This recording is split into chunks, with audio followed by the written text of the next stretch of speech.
ക്ലാസ്സിലേക്ക് എല്ലാവർക്കും സ്വാഗതം.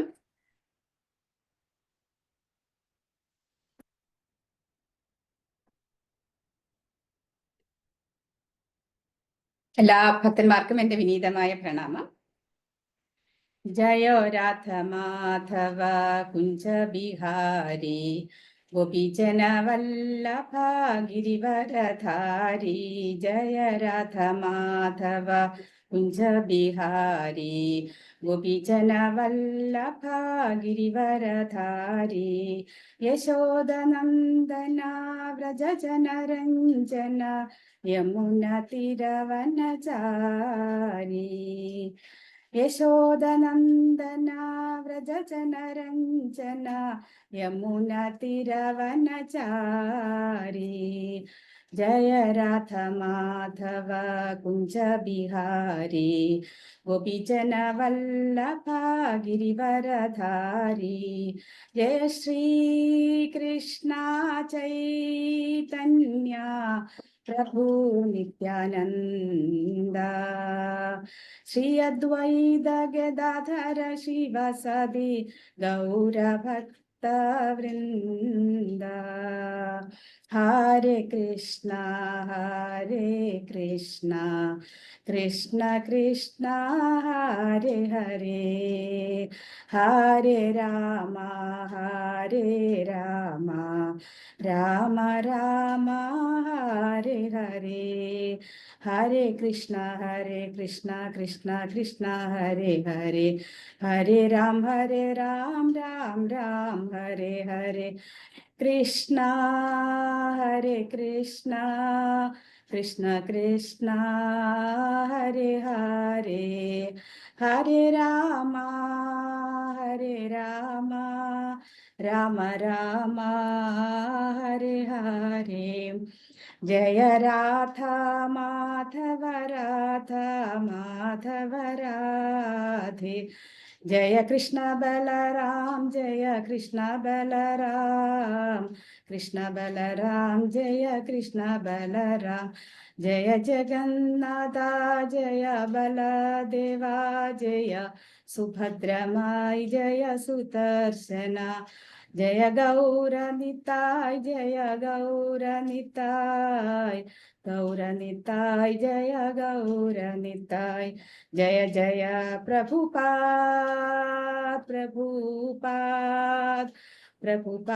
ജയ ജയ പ്രഭുപാദ്. ജയ ജയ ജയ ഗുരുദേവ്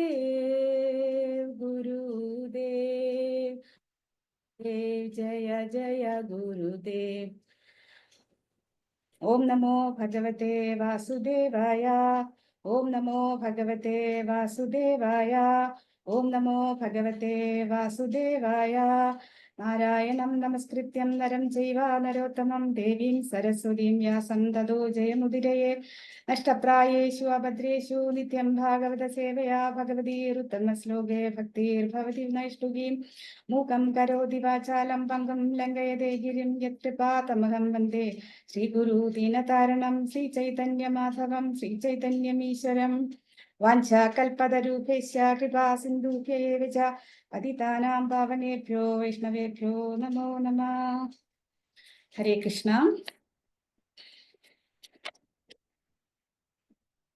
ഭഗവത്ഗീത യഥാരൂപം അധ്യായം 1 കുരുക്ഷേത്ര യുദ്ധത്തിലെ സൈന്യ നിരീക്ഷണം.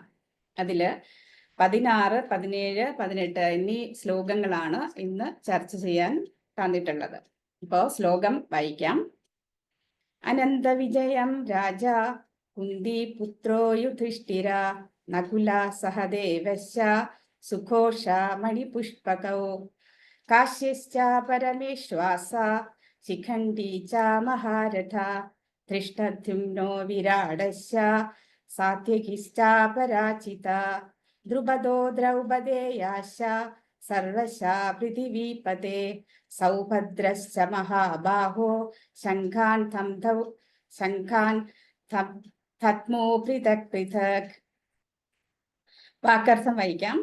പൃഥ്വി പതേ രാജാവേ, രാജാവും, കുന്തിപുത്രനുമായ യുധിഷ്ഠിരൻ, അനന്തവിജയം എന്ന ശംഖവും, നകുല സഹദേവച്ച, നകുലനും സഹദേവനും, സുഘോഷം മണിപുഷ്പകം എന്നീ ശംഖങ്ങളെയും, മഹേശ്വാസ വില്ലാളി വീരനായ കാശ്യച്ച, കാശി രാജാവും, മഹാരഥ ആയിരങ്ങളോട് പടപൊരുതാൻ ശേഷിയുള്ള ശിഖണ്ഡിയും, ദൃഷ്ടധ്യുമ്നനും, വിരാടനും, അപരാജിത ഒരിക്കലും തോൽക്കാത്തവനായ സാത്വികിയും, ധ്രുപദ പാഞ്ചാല രാജാവും, ദ്രൗപദി പുത്രന്മാരും, മഹാബാഹു കയ്യൂക്കുള്ളവനായ സൗഭദ്രശ സുഭദ്രാപുത്രനും, സർവശ എല്ലാവരും, പൃഥക് വെവ്വേറെ, ശംഖാൻ ധത്മു ശംഖുകൾ ഊതി. Translation purport by Srila Prabhupada ki jai. കുന്തിപുത്രനായ യുധിഷ്ഠിരൻ അനന്തവിജയം എന്ന ശംഖം ഊതി. നകുല സഹദേവന്മാർ സുഘോഷമണി പുഷ്പങ്ങളും, വില്ലാളി വീരനായ കാശി രാജാവും, മഹാരഥനായ ശിഖണ്ഡിയും, ദൃഷ്ടധ്യുമ്നൻ, വിരാടൻ, തോൽവി പിണയാത്ത സാത്യകി, ദ്രുപദൻ, ദ്രൗപദി പുത്രന്മാർ, മഹാബാഹുവായ പുത്രൻ എന്നിവരും ശംഖനാദം മുഴക്കി. ഭാവാർത്ഥം: പാണ്ഡുപുത്രന്മാരെ വഞ്ചിച്ച് തന്റെ മക്കളെ രാജസിംഹാസനത്തിൽ വാഴിക്കാനുള്ള ഈ ദുരുപദിഷ്ടമായ ശ്രമം നല്ലതിനല്ലെന്ന് സഞ്ജയൻ നയപൂർവ്വം ധൃതരാഷ്ട്രയെ അറിയിക്കുകയാണ്. മഹായുദ്ധത്തിൽ കുരുവംശം പാടെ നശിക്കുമെന്നുള്ള ലക്ഷണങ്ങൾ വ്യക്തമാകുന്നുണ്ട്. മുതുമുത്തശ്ശനായ ഭീഷ്മർ മുതൽക്ക് അഭിമന്യു തുടങ്ങിയ പൗത്രന്മാർ വരെയുള്ളവരും, അന്യരാജ്യങ്ങളിൽ നിന്ന് വന്നു ചേർന്ന രാജാക്കന്മാരും ഉൾപ്പെടെ അസംഖ്യം പേരും ഈ രണാങ്കണത്തിലുണ്ട്. എല്ലാവരും മരണത്തിന് വിധിക്കപ്പെട്ടവർ. തന്റെ പുത്രന്മാരുടെ ദുർനയങ്ങൾക്ക് പ്രോത്സാഹനം നൽകിയ ധൃതരാഷ്ട്ര രാജാവാണ് ഭീകരമായ ഈ വിപത്തിന് ഉത്തരവാദി. ഓം അജ്ഞാനതിമിരാന്തസ്യ ജ്ഞാനാഞ്ജനാശലാകയാ ചക്ഷുരുന്മിലിതം യേന തസ്മൈ ശ്രീ ഗുരവേ നമഃ. നമഃ. ഓം വിഷ്ണുപാതായ കൃഷ്ണപ്രസ്ഥായ ഭൂതലേ ശ്രീമതേ ഭക്തിവേദാന്ത സ്വാമിന്നിധി നാമിനെ. നമസ്തേ സരസ്വതേ ദേവേ ഗൗരവാണി പ്രചാരിണേ നിർവിശേഷ ശൂന്യവാദി പാശ്ചാത്യദേശതാരിണേ. ജയ ശ്രീ കൃഷ്ണ ചൈതന്യ പ്രഭു നിത്യാനന്ദ, ശ്രീ അദ്വൈത ഗദാധര ശ്രീവാസാദി ഗൗരഭക്തവൃന്ദ.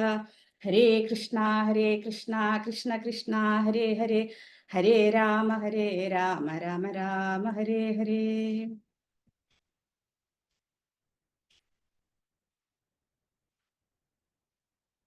ഹരേ കൃഷ്ണ. നമ്മള് ഈ ഒന്നാമത്തെ അധ്യായമായ കുരുക്ഷേത്ര യുദ്ധകളത്തിലെ സൈന്യ നിരീക്ഷണം എന്ന അധ്യായത്തില് 5 പ്രധാനപ്പെട്ട കാര്യങ്ങളാണ് ഇതിൽ പറയുന്നത്. ഒന്നാമത്തേത്, ധൃതരാഷ്ട്ര സഞ്ജയനോട് ക്വസ്റ്റ്യൻ ചോദിക്കുന്നു. രണ്ടാമത്തെ പോയിന്റ്, ദുര്യോധനൻ 2 ആർമികളെയും തമ്മിൽ കമ്പയർ ചെയ്യുന്നു, താരതമ്യം ചെയ്യുന്നു. മൂന്നാമത്തേത്, പാണ്ഡവരുടെ വിജയത്തിന്റെ സൈൻസ്, അടയാളങ്ങൾ എന്തൊക്കെയാണെന്നുള്ളത്. നാലാമത്തെ പോയിന്റ്, അർജുനന്റെ കൺഫ്യൂഷൻ. അഞ്ചാമത്തേത്, അർജുനൻ യുദ്ധം ചെയ്യില്ല എന്ന് പറയുന്നതിന്റെ കാരണങ്ങൾ. ഇത്രയുമാണ് നമ്മൾ ഈ ഒന്നാമത്തെ അധ്യായത്തിൽ കൂടെ മനസ്സിലാക്കുന്നത്. അതിലെ കുറെ കാര്യങ്ങൾ കഴിഞ്ഞു പോയി. ഇപ്പോ നമുക്ക് ഇന്ന് എൻ്റെ ഡിസ്കഷൻ വരുന്നത് വിജയത്തിന്റെ രഹസ്യം, വിജയത്തിന്റെ അടയാളങ്ങൾ എന്തൊക്കെയാണെന്നുള്ളതിലാണ്. നമ്മൾ ഇന്ന് 16, 17, 18 നിൽക്കുന്നത് ആണെങ്കിൽ പോലും കുരുക്ഷേത്രത്തിന്റെ മാഹാത്മ്യം എന്താണ്, അതായത് അതുപോലെ തന്നെ ധർമ്മം എന്താണ്, ധൃതരാഷ്ട്ര ആരാണ്, ധൃതരാഷ്ട്ര പറയുന്ന ശ്ലോകമാണ് നമുക്ക് എല്ലാവർക്കും അറിയാം. ഭഗവത്ഗീതയില് 18 അധ്യായങ്ങളും 700 ശ്ലോകങ്ങളും ഉണ്ട് അല്ലെ. അതില് 574 ശ്ലോകങ്ങളാണ് ഭഗവാൻ പറഞ്ഞിട്ടുള്ളത്. 84 അർജുനനും 41 ശ്ലോകങ്ങള് സഞ്ജയനും, ഒരൊറ്റ ശ്ലോകം മാത്രമേ ധൃതരാഷ്ട്ര പറഞ്ഞിട്ടുള്ളൂ. ആ ധൃതരാഷ്ട്ര പറഞ്ഞ ശ്ലോകം വളരെ ഇമ്പോർട്ടന്റ് ആണ്. അപ്പൊ അത് നമ്മൾ മനസ്സിലാക്കണം. അപ്പൊ അതിൽ കൂടെ നമുക്ക് കുരുക്ഷേത്രത്തിന്റെ മാഹാത്മ്യം എന്താണെന്നും ധർമ്മം എന്താണെന്നും കൂടെ നമുക്ക് പറഞ്ഞ ശേഷം ഇന്നത്തെ ശ്ലോകത്തിലോട്ട് വരാം. അപ്പോ ഈ ഭഗവത്ഗീതയില് 2 ലെവലിലാണ് ഗീതാ ഉപദേശം വരുന്നത്. ഒന്നാമത്തേത്, ഭഗവാൻ ശ്രീകൃഷ്ണൻ അർജുനന് ഉപദേശിച്ചു കൊടുക്കുന്നു. രണ്ടാമത്തേത്, അത് കണ്ടിട്ട് സഞ്ജയൻ കൊട്ടാരത്തിൽ ഇരുന്നു കൊണ്ട് ധൃതരാഷ്ട്രർക്ക് പറഞ്ഞു കൊടുക്കുന്നു. അങ്ങനെയാണ് രണ്ട് തരത്തിലെന്ന് നമ്മൾ ഉദ്ദേശിക്കുന്നത്. കണ്ണു കാണാത്തതിനാൽ ധൃതരാഷ്ട്രൻ യുദ്ധക്കളത്തിൽ പോയിട്ടില്ല. അതുകൊണ്ട് കുരുക്ഷേത്രത്തില് പാണ്ഡവരും കൗരവരും യുദ്ധത്തിന് ഒത്തുകൂടിയപ്പോൾ അത് നടക്കുന്നത് എന്താണ് എന്നറിയാനുള്ള ആകാംക്ഷയാണ് ധൃതരാഷ്ട്രർക്ക്. അപ്പോ ധൃതരാഷ്ട്ര കൊട്ടാരത്തിൽ എന്ത് സംഭവമാണ് നടക്കുന്നതെന്ന് നമുക്ക് നോക്കാം. യുദ്ധം ആരംഭിക്കുന്നതിന് മുൻപ് ഭഗവാന്റെ വിരാട രൂപം ധൃതരാഷ്ട്രക്ക് കാണുവാൻ സാധിച്ചു. എന്ന് പറഞ്ഞാൽ ശ്രീകൃഷ്ണ ഭഗവാൻ ശാന്തിദൂതൻ, നമുക്ക് എല്ലാവർക്കും അറിയാവുന്ന കാര്യമാണ്. ശ്രീകൃഷ്ണ ഭഗവാൻ ശാന്തിദൂതനായിട്ട് അവിടെ ചെല്ലുന്നു. 5 ഗ്രാമം കൊടുത്താൽ മതി എങ്കിൽ നമുക്ക് യുദ്ധം അവോയ്ഡ് ചെയ്യാം എന്ന് പറഞ്ഞു. എന്നാൽ ഒരു സൂചി കുത്താനുള്ള സ്ഥലം പോലും കൊടുക്കില്ല എന്ന് ദുര്യോധനൻ കർശനമായി നിലകൊണ്ടു. ശേഷം ഭഗവാൻ കൃഷ്ണനെ അറസ്റ്റ് ചെയ്യാൻ ഓർഡർ ഇടുകയും അങ്ങനെ ഭഗവാനെ ആക്രമിക്കാൻ ചെന്നപ്പോ ഭഗവാന്റെ വിരാട രൂപം കാണിച്ചു കൊടുക്കുകയും ചെയ്തു. അപ്പോ മന്ത്രി പറഞ്ഞു വിരാട രൂപം കാണിക്കുന്നു എന്ന്. അപ്പോ ധൃതരാഷ്ട്ര ഭഗവാനോട് പ്രാർത്ഥിക്കുകയുണ്ടായി, ആ വിരാട രൂപം എനിക്ക് കൂടി